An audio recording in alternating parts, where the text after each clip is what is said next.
ولی کس کو مانتے ہو؟ اللہ تبارک و تعالیٰ نے 4 کتابیں نازل فرمائی. اللہ دے دیتا حضرت جبریل سب کی چھتوں پہ، اللہ کے فرشتے بارش برساتے ہیں نا، کتابیں بھی برس سکتی تھی نا، چھتوں پہ گرا دیتا کہ لو پڑھو، لیکن اللہ نے کتابیں 4 بھیجی. نبی 1 لاکھ کم و بیش 24,000 عطا فرمایا. فرمایا کتاب پڑھنی ہے پر جب جلوہ دیکھنا ہے تو میرے مصطفیٰ کا دیکھنا ہے، حضور کے نور کی روشنی میں تم نے قرآن مجید کو پڑھنا.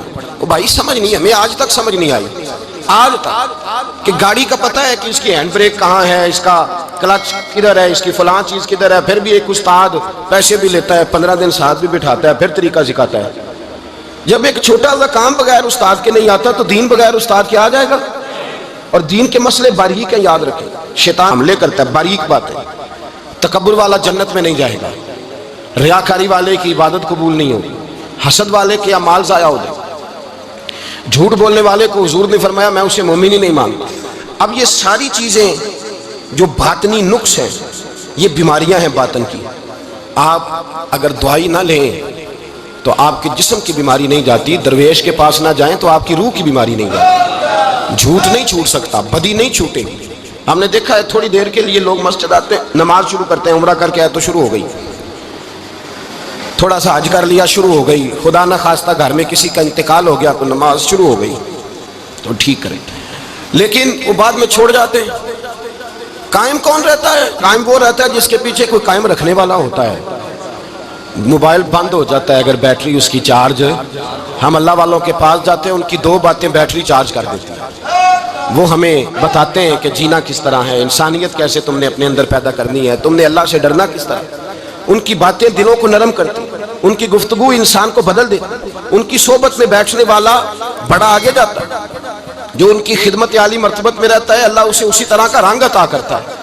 سنیں میرے نبی پاک سید عالم علیہ السلام کے صحابی حضرت ابو ذر غفاری نے پوچھا حضور ایک بندہ نیک لوگوں سے پیار کرتا ہے پر ان کی طرح کے کام نہیں کرتا، اس کے بارے میں حکم کیا ہے؟ کوشش کرتا ہے پر غلطی رہ جاتی ہے، پر پیار سچا کرتا ہے. تو آپ ترغیب و ترہیب پڑھیں. میرے رسول پاک نے فرمایا جو جس سے پیار کرے گا جنت میں اسی کے ساتھ کھڑا کیا جائے گا. کہہ رہے ہیں کہ حضور عمل نہیں کرتا، ایک مرشد کامل. لیکن میرے بھائی جو رب کریم کے بندے تھے ان کا رشتہ اصلاح کا رشتہ تھا. پیر کے ساتھ رشتہ اصلاح کا رشتہ ہوتا ہے.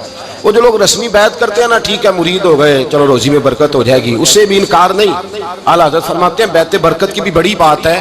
اور دلیل کیا ہے؟ آپ فرماتے ہیں اگر اصحاب کہف کا کتا ولیوں کے پاس بیٹھ جائے اللہ اسے خالی نہیں رکھتا تو ولیوں سے پیار کرے گا تو کیسے خالی رہ جائے گا. بیعت برکت بھی بڑی بات. لیکن جب آپ مرید ہوں تو جس مکتب میں جائیں اس کا سبق یاد کریں، جس چیز سے روکا جائے اس چیز پر. سمجھ آ رہی ہے میری بات کی؟ لوگ کہتے ہیں جی معرفت کیا ہوتی ہے، تو معرفت آپ قرآن مجید کا 15واں سپارہ آخر سے اور 16واں سپارہ شروع سے پڑھیں. حضرت خضر اور جناب موسیٰ کا واقعہ دیکھیں، وہ ساری معرفت کی بات ہی تو ہے. ایک بندہ قتل کر دیا جناب خضر نے، حضرت موسیٰ کہتے ہیں یہ کیا کیا؟ آپ فرمانے لگے یہ اپنے باپ ماں کے لیے تکلیف کا سبب بن جانا تھا لہذا قتل کر دیا، بچوں کی دیوار سیدھی کر دی. یہ ساری تفصیل قرآن مجید میں ہے. تو حضرت سیدنا موسیٰ علیہ السلام کہنے لگے یہ کیا؟ فرمایا ان کا باپ بڑا نیک آدمی تھا. تو بھائی تفصیل دیکھیں آپ. اللہ والوں کے پاس لوگ جایا کرتے ہیں، ان کے پاس بیٹھتے. ہمارے دور کے اندر ایک بڑا غلط کام کرتے ہیں لوگ. ایک تو جاتے نہیں، پیر نہیں پکڑتے، شیخ نہیں پکڑتے. اور حضرت باجید بستامی فرماتے ہیں اگر نیکی بتانے والا تجھے کوئی نہ ہو، تیرا پیر کوئی نہ ہو تو شیطان تو پھر ہے ہی تیرے ساتھ. بدی پہ تو وہ لگائے گا ہی. اگر نیکی بتانے والا کوئی نہیں تو پھر بدی بتانے والا تو تیرے ساتھ ہے. ہم نے یہ دیکھا ہے، اپنی زندگی کا چھوٹا سا تجربہ ہے کہ جو آ کے مرید ہوتا ہے وہ سارا بدل جاتا ہے. اس کے لیے داڑھی رکھنا آسان ہو جاتا ہے، اس کے لیے درود پاک پڑھنا، چڑھتی جوانی مال دولت سارا کچھ، لیکن اس کے لیے تبدیل ہونا. اور جو لوگ اس طرف توجہ نہیں کرتے، اس معرفت کی طرف رجوع نہیں کرتے، ان کی زندگیاں بیت جاتی ہے ویسے کہ ویسے رہتے ہیں، تبدیلی نہیں آتی. تو بھائی اس زمانے کا جرم پتہ کیا ہے؟ ایک تو لوگ اللہ والوں کے پاس جاتے نہیں، یہ بڑی زیادتی اپنے ساتھ کرتے ہیں. اور دوسرا دشمنی کرنے لگے ہیں معاذ اللہ. دشمنی کرتے کہتے ہیں جی وہ صوفیاء نے تباہی کر دی معاذ اللہ، بابوں نے تو دین بگاڑ دیا. یہ دشمنی کرتے ہیں. ابن ماجہ سیاستہ کی کتاب ہے. حضرت عمر کہتے ہیں میں حضور کے روضے پہ گیا تو جناب معاذ بن جبل حضور کے روضے پہ بیٹھے رو رہے تھے. تو میں نے کہا معاذ کیوں رو رہے ہو؟ کہنے لگے نبی پاک کی ایک بات نے رلا دیا. میں نے کہا کیا ہوا؟ تو کہنے لگے رسول پاک نے فرمایا ہے 2 باتیں اتنی سخت کر دی ہیں کہ میں ڈر رہا ہوں کہیں مجھ سے یہ غلطی ہو نہ جائے۔ کہا وہ کیا؟ فرمایا ایک نبی پاک نے فرمایا چھوٹی سی ریاکاری بھی شرک ہے، چھوٹا سا دکھاوا بھی، اگرچہ شرک اصغر ہے پر چھوٹی سی ریاکاری بھی شرک ہے۔ اور دوسرا حضور نے فرمایا رب فرماتا ہے جس نے میرے ولی سے دشمنی کی میرا اس کے خلاف اعلان جنگ ہے، میرا اس کے خلاف اعلان 2 جرم ایسے ہیں جن کے بارے میں اللہ نے فرمایا میں تم سے جنگ کروں گا۔ ایک فرمایا اگر تم سود نہیں چھوڑو گے تو جنگ کروں گا، ایک فرمایا میرے ولی سے دشمنی کرو گے تو میں تمہارے ساتھ، بولیے میں تمہارے ساتھ جنگ کروں گا، اگر تم نہیں چھوڑو گے تو میں جنگ کروں گا۔ تو میرے بھائی سمجھ لیں اولیاء اللہ کے پاس نہیں جاتے تو کم از کم دور رہ کے پیار تو کریں، دور رہ کے پیار تو کریں، پیار تو کریں اس کے ساتھ۔ اور اللہ کے ولیوں کی دشمنی بڑی خطرناک ہوتی ہے۔ اب یہ جو حضرت معاذ رو رہے تھے نا تو اس کی شرح میں حضرت حکیم الامت نے لکھا ہے حضرت معاذ کہنے لگے کہ میں رو اس لیے رہا ہوں کہ ایسا نہ ہو کہ میں کسی بندے کی بے ادبی کر دوں اور وہ اللہ کا ولی ہو، تو میں رو رہا ہوں کہ کہیں کوئی بات نہ مجھ سے نکل جائے۔ لوگ فر باتیں کرتے ہیں، فر لوگ 1 منٹ کے اندر بڑے بڑے لمبے چوڑے اعتراضات کرتے ہیں۔ تو بھائی اللہ کے ولیوں کے ساتھ پیار کریں، ان کی صحبت میں جائیں، ان کے پاس بیٹھیں، ان کی سنگت اختیار کریں، ان سے اپنی روح اور قلب کے لیے دعائی خریدیں، جو وہ پرہیز بتائیں وہ پرہیز کریں، پھر دیکھیں اللہ تبارک و تعالیٰ آپ کو نماز میں اطمینان عطا کرے گا، قرآن پاک میں دل لگے گا، درود و سلام کا موقع ملے گا۔ اور اگر یہ کام نہیں کرتے پھر مخالفت کریں گے۔ پھر کیا کرتے ہیں لوگ؟ ایک بزرگ گزرے حضرت ابو سعید عبداللہ ان کا نام ہے، بغداد میں پڑھتے تھے، اور خوش قسمتی یہ ہے کہ حضور غوث پاک کے کلاس فیلو تھے، حضور غوث پاک کے ساتھ پڑھتے تھے۔ حضرت عبداللہ فرماتے ہیں کہ میں بھی پڑھتا تھا تو ایک بڑا لائق سٹوڈنٹ تھا، اس کا نام تھا ابن سقا، وہ بھی پڑھتا تھا۔ فرماتے ہیں بغداد میں شور ہوا کہ ایک محمد غوث نام کے بزرگ آئے ہیں بغداد۔ ان کی کرامت یہ ہے کہ وہ 1 منٹ کے لیے موجود ہوتے ہیں اور اگلے منٹ وہ غائب بھی ہو جاتے ہیں۔ فرماتے ہیں شوق پیدا ہوا، میں حضرت غوث اعظم شیخ عبد القادر جیلانی اور ابن سقا ہم تینوں نکلے بابا جی سے ملنے، اور یہ آج سے 1000 سال پہلے کی روایت ہے۔ کہتے ہیں ہم سبق بھی پڑھا کرتے تھے اور کا دیدار بھی کرا کرتے تھے، ہم دیدار بھی کرتے تھے اللہ کے لیے، دونوں کام کرتے۔ فرماتے ہیں ہم دونوں جب تینوں نکلے نا تو ابن سقا رستے میں کہنے لگا بڑا ولی بنا پھرتا ہے معاذ اللہ، ایسا سوال کروں گا اسے جواب بھی کوئی نہیں آئے گا۔ آپ فرماتے ہیں میں نے کہا نہیں جی میں سوال تو میں بھی کروں گا، سوال تو بولیے سوال تو میں بھی کروں گا، پر میں دیکھوں گا وہ جواب کیا دیتے ہیں، دیکھوں گا۔ کہتے ہیں ہم دونوں بات کر کے خاموش ہوئے تو حضرت شیخ عبد القادر کی طرف نظر ڈالی، کہا آپ نہیں سوال کریں گے؟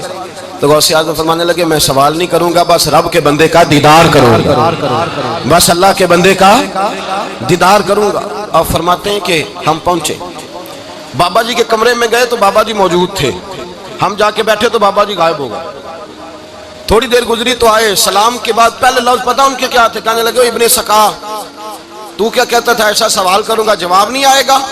میں تیرے اندر سے کفر کی بو دیکھ رہا ہوں، کفر کی بو دیکھ رہا ہوں، تو رب کے بندے سے دشمنی کرتا ہے۔ اور فرمانے لگے او ابو عبداللہ تو کہتا تھا کہ میں دیکھوں گا وہ کیا جواب دیتے ہیں۔ فرمایا تو کافر تو نہیں ہوگا پر دنیا دار ضرور ہو جائے گا۔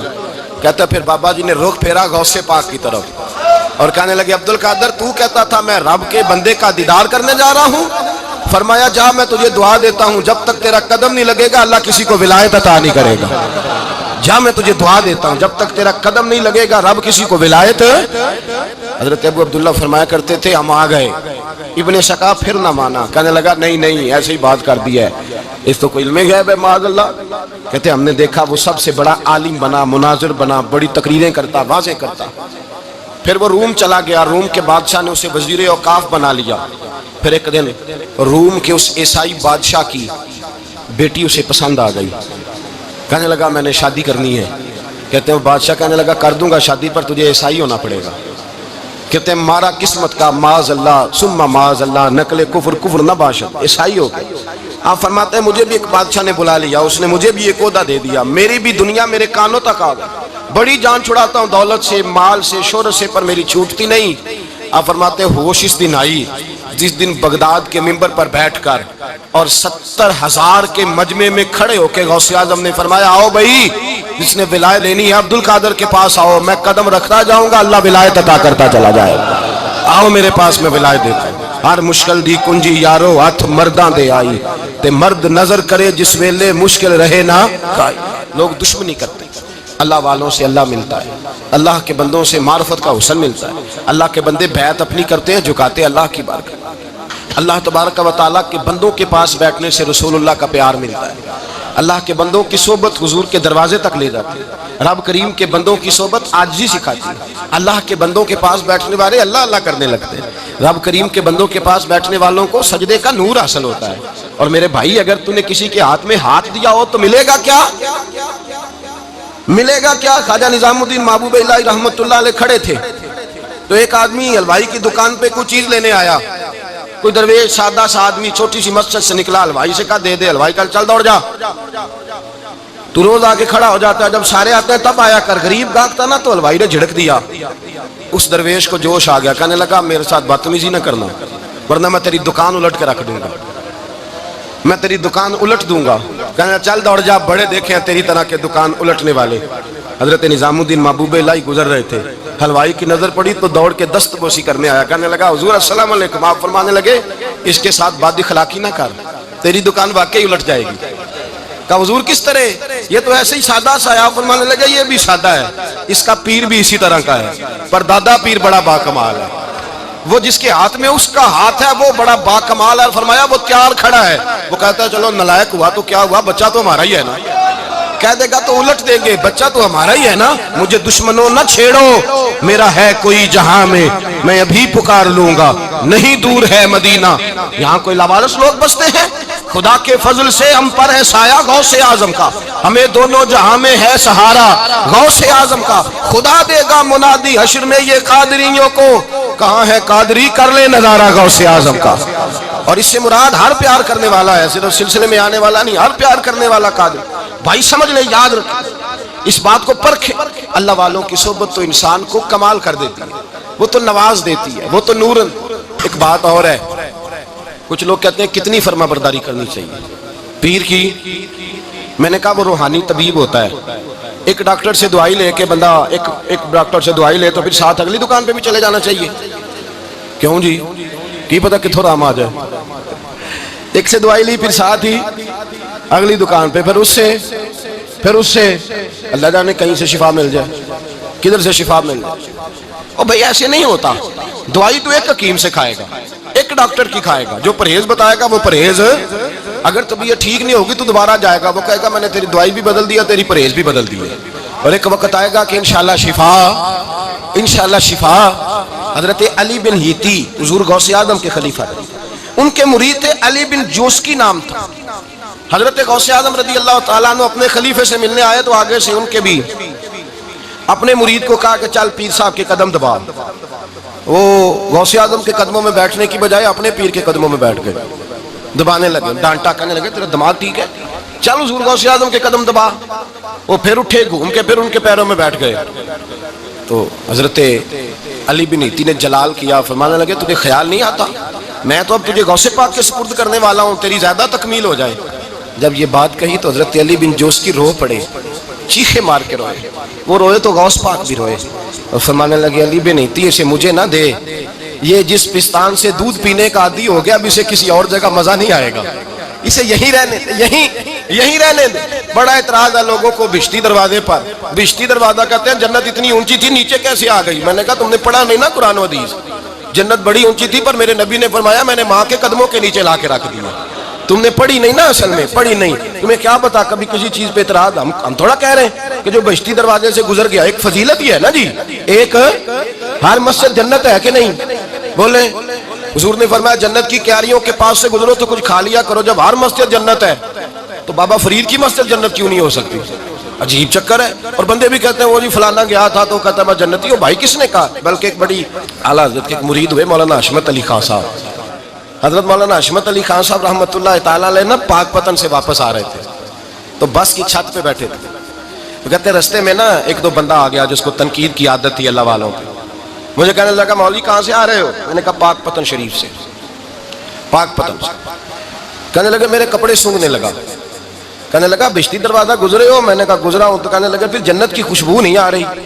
نبی پاک نے تو فرمایا تھا کہ 500 سال جنتی دور ہوگا تو اس کی خوشبو آئے گی، تم سے نہیں آ رہی؟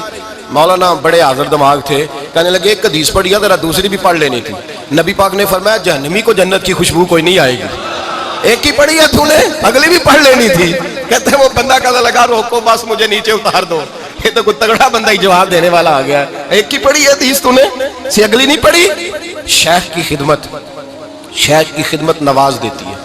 اور پھر ایک اور بات, میرے حضرت صاحب تو حد کرتے ہیں, ایک جملے میں سمو دیتے ہیں سمندر.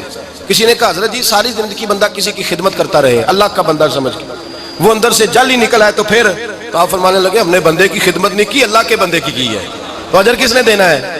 بولے اول تو ایسا ہوتا نہیں, اول تو ایسا طلب پیدا کریں. آج لوگوں میں طلب نہیں, کہتے ہیں بڑیاں جگہ تک یہاں ملیا کچھ نہیں. میں کہتے رہتے طلب نہیں پائی, طلب ہو تو کھانے کا مزہ. اعلیٰ حضرت فاضل بریلوی کا پیر خانہ مارا شریف, وہاں کے ایک بزرگ تھے آل محمد ان کا نام تھا. ان کے پاس ایک بندہ آ گیا, پڑھا لکھا بڑا سیانہ, کہنے لگا بابا میں نے بڑی خانقاہیں بڑے آستانے دیکھے, پیر کوئی نہیں ملا. آپ مسکرائے, آپ فرمانے لگے تیری نیت ہی نہیں تھی پیر پکڑنے کی, ارادہ ہی کوئی نہیں تیرا پروگرام نہیں تھا, ورنہ تو بڑے بڑے کامل لوگ ہیں, تیرے اندر طلب ہی نہیں. اندر کچھ ہے خالی ہوگی تو کوئی معرفت کا نور آئے گا, تو خود بھرا ہوا ہے. کہنے لگا جی بڑی طلب ہے. آپ فرمانے لگے تجھے کہا ہے نا کوئی نہیں. کہنے لگا حضور ہے. آپ فرمانے لگے چلو رات سو جاؤ, خانقاہ پہ سویرے بات کریں گے. مرید کو کہنے لگے اسے 5 کلو مچھلی دو اچھی بنا کے. مریدوں نے مچھلی دے دی, پانی کوئی نہیں دیا. ساری رات تڑپتا رہا اور باہر سے کنڈی بھی لگا دی. سویرے حضرت آل احمد آئے, دروازہ کھولا, قدموں پہ گرا, کہنے لگا حضرت جی پانی, حضرت جی پانی پانی پانی. آپ فرمانے لگے سلام تو لے لے پہلے. کہنے لگا نہیں حضور پانی پانی. آپ فرمانے لگے بتا مچھلی, کہے گا حضور پہلے پانی. حضرت نے ایک جملہ کہا, رب کے بندوں کی ایک بات کمال کر دیتی ہے. فرمایا پتہ چلا طلب کیا ہوتی ہے, پتہ چلا طلب کیا ہوتی ہے. کہنے لگا سونے لگ پتہ گیا ہے کیا ہوتی ہے, لگ پتہ گیا ہے. آپ نے پانی بھی پلایا, مرید بھی کیا, اور جب سینے سے لگایا تو فرمایا جا تو نے طلب پیدا کی تھی, میں نے رب کے فضل سے تجھے فیض دیا ہے. کہتے وہاں بیٹھے بیٹھے کالے رنگ کا تھا, اللہ نے گورا رنگ بنا دیا, نورانیت چھلکنے لگی وہاں بیٹھے بیٹھے کمال.